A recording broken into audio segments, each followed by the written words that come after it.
रोई रोई बेटी कहे आंसू भर नयनवा। रोई रोई बेटी कहे आंसू भर नयनवा। काहे बिसराया चाचा दई के कन्यादानवा। काहे बिसराया चाचा दई के कन्यादानवा। चाचा बिसराई दियले गोदिया खेलाई के।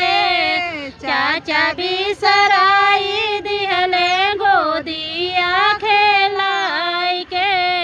चाची बिसराई दिहली सथवा छोड़ाई के।